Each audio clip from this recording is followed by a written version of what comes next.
यहाँ पे इसकी एक एग्जांपल इसने मेंशन की है। तो इस एग्जांपल में सिंपली ये कर रहा है कि सबसे पहले तो अब WP क्रिएट यूज़र जो है ये फंक्शन 3 पैरामीटर्स को एक्सेप्ट करता है। सबसे पहले यूज़र नेम, ठीक है, फिर आपका पासवर्ड और फिर एक ईमेल। तो अब लेट्स से कि आपने एक फॉर्म क्रिएट किया हुआ है, उसके अंदर आप यूज़र से यूज़र नेम गेट कर रहे हैं, उसका ईमेल गेट कर रहे हैं और पासवर्ड आप रैंडमली जनरेट करेंगे। तो आपने यूज़र से गेट किया यूज़र नेम और उसका ईमेल एड्रेस, ठीक है, तो ये दो फील्ड्स आपने यूज़र से गेट कर ली। तो अब सबसे पहले आपने ये मेक श्योर करना है कि जो यूज़र नेम उस यूज़र ने एंटर किया है वो यूनिक होना चाहिए। तो ये वर्डप्रेस की रिक्वायरमेंट है कि वहाँ पे जो जितने भी यूज़र्स होते हैं उनका यूज़र नेम यूनिक होना चाहिए। तो आप सबसे पहले एक वर्डप्रेस हमें एक फंक्शन प्रोवाइड करता है यूज़र नेम अंडरस्कोर एग्जिस्ट्स का। तो इसको अगर आप कोई भी यूज़र नेम पास करें तो ये आपको बता देता है कि क्या ये यूज़र नेम ऑलरेडी एग्जिस्ट करता है या नहीं। तो अगर तो ये यूज़र नेम ऑलरेडी एग्जिस्ट करता होगा तो ये आपको ट्रू रिटर्न कर देगा और अगर ये एग्जिस्ट नहीं करता होगा तो ये आपको फॉल्स रिटर्न कर देगा। तो आपने मेक श्योर करना है कि आपने नया यूज़र तब क्रिएट करना है जब ये वाला यूज़र नेम एग्जिस्ट ना करता हो, ठीक है। तो जो भी इसका रिस्पॉन्स आएगा वो आपने इस वेरिएबल के अंदर स्टोर कर लिया। फिर नेक्स्ट इसी तरह हमें वर्डप्रेस एक फंक्शन प्रोवाइड करता है ईमेल अंडरस्कोर एग्जिस्ट, ठीक है। तो ये फंक्शन क्या करता है कि इससे आप सिंपली चेक कर सकते हैं कि जो यूज़र का ईमेल जो उसने एंटर किया है क्या वो ऑलरेडी एग्जिस्ट करता है या नहीं। तो ये भी आपने मेक श्योर करना है कि जो यूज़र का ईमेल है वो भी यूनिक होना चाहिए। तो अगर तो वो एग्जिस्ट करता होगा तो ये आपको ट्रू रिटर्न कर देगा, अदरवाइज ये आपको फॉल्स रिटर्न कर देगा। तो इस यूज़र को क्रिएट करने से पहले हम ये दोनों चेक्स जो हैं वो इस इफ स्टेटमेंट के अंदर लगा रहे हैं कि एक तो आपने ये मेक श्योर करना है कि ये यूज़र ID या यूज़र नेम जो है ये एग्जिस्ट ना करता हो, ठीक है। और दूसरा अगर तो यूज़र ईमेल एग्जिस्ट करता होगा तो ये आपको ट्रू रिटर्न करेगा, ठीक है। और अगर ये यूज़र ईमेल एग्जिस्ट नहीं करता होगा तो ये आपको फॉल्स रिटर्न करेगा। तो यही आपने चेक करना है कि ये फंक्शन आपको जब फॉल्स रिटर्न करे और ये इक्वल टू फॉल्स हो जाए तो इट मीन्स कि ये वाला यूज़र ईमेल एग्जिस्ट नहीं करता। तो उस केस में आपने इस इफ स्टेटमेंट को ट्रू करवाना है। तो जब ये दोनों कंडीशंस आपकी मीट करेंगी यानी यूज़र ID एग्जिस्ट ना करती हो और ना को आपने नॉट ऑपरेटर के थ्रू ट्रू करवा लिया और फिर ये ईमेल एग्जिस्ट जो है ये भी एग्जिस्ट ना करती हो, मीन्स कि ये आपको फॉल्स रिटर्न करे और फॉल्स इज इक्वल्स फॉल्स हो जाए, तो इट मीन्स ये दोनों कंडीशंस आपकी ट्रू हो जाएंगी। फिर आप नीचे आएंगे और यहाँ पे आपने एक रैंडम पासवर्ड जो है वो जनरेट करवा लेना है। तो रैंडम पासवर्ड जनरेट करवाने के लिए आप ये वाला फंक्शन वर्डप्रेस प्रोवाइड करता है, ये आप यूज़ करते हैं। तो इस फंक्शन के अंदर हमारे पास 3 पैरामीटर्स होते हैं। एक फर्स्ट पैरामीटर इसका रिक्वायर्ड है और दूसरे 2 पैरामीटर्स जो हैं वो ऑप्शनल होते हैं। फर्स्ट पैरामीटर में आप बताते हैं कि जो पासवर्ड आप जनरेट करना चाहते हैं उसकी लेंथ कितनी होनी चाहिए, तो इसको हमने 12 पास किया हुआ है। सेकंड पैरामीटर में आप बताते हैं कि आपने इसके अंदर स्पेशल कैरेक्टर्स ऐड करने हैं या नहीं, तो डिफॉल्ट इसकी ट्रू होती है, तो इसको हमने फॉल्स किया हुआ है। Third parameter special advance level के स्पेशल कैरेक्टर्स हैं, वो भी अगर आप अलाउ करना चाहते हैं तो वो थर्ड पैरामीटर के थ्रू आप अलाउ कर सकते हैं और इसकी बाई डिफॉल्ट वैल्यू फॉल्स होती है। तो इस वेरिएबल के अंदर हमने रैंडम पासवर्ड इसका जनरेट करवा लिया।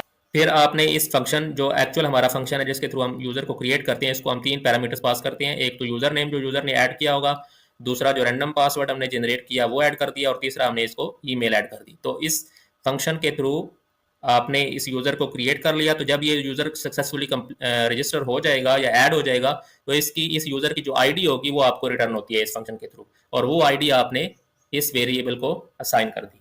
तो अब हम इसके एक एग्जांपल लेते हैं और इस कोड को इस्तेमाल करते हुए हम एक जेनेरिक एक फंक्शन बना लेते हैं यूज़र के रजिस्टर करने के लिए। अब ये जो फंक्शन है ये हम फ्रंट एंड पे भी इस्तेमाल कर सकते हैं और बैक एंड पे भी इस्तेमाल कर सकते हैं। तो यहाँ पे हम इसके एंड पे एक फंक्शन बना लेते हैं। तो यहाँ पे हम फंक्शन बनाएंगे, फंक्शन, और इसका नेम हम रखते हैं, और इसको हमने पैरामीटर्स पास करने हैं 2, एक यूज़र नेम और एक हमने इसको पैरामीटर पास करना है ईमेल, ठीक है। इन 2 पैरामीटर्स की बेस पे हम यूज़र को रजिस्टर करेंगे और इसको रिटर्न कर देंगे उस यूज़र की ID। तो ये जो हमारा फंक्शन है ये 2 पैरामीटर्स को एक्सेप्ट करता है।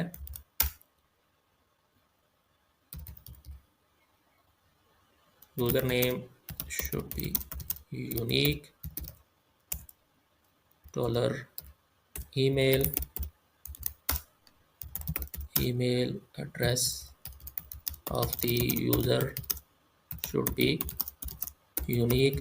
तो ये हमने कुछ कमेंट्स इसके ऐड कर लिए, और फिर इसकी जो रिटर्न वैल्यू है वो क्या होगी, it returns the ID of the newly created user.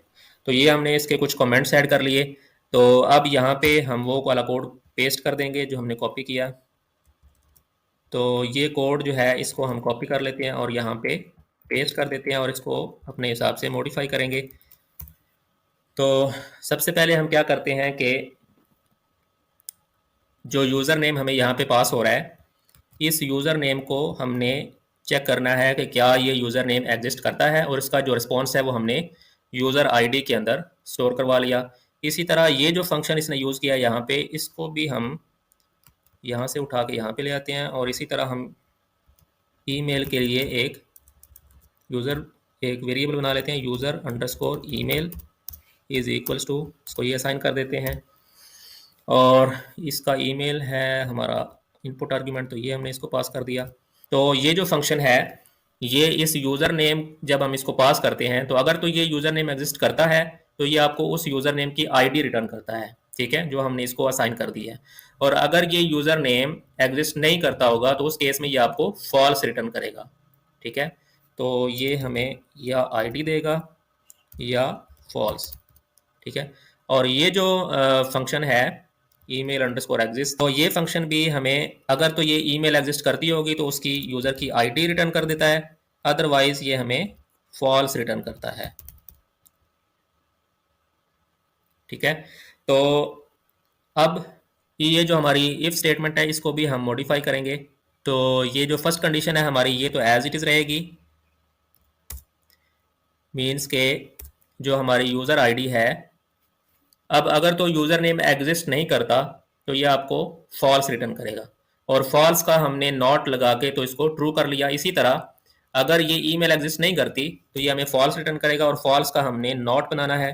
तो इसी तरह यहाँ पे हम यूज़ कर लेंगे $user_email।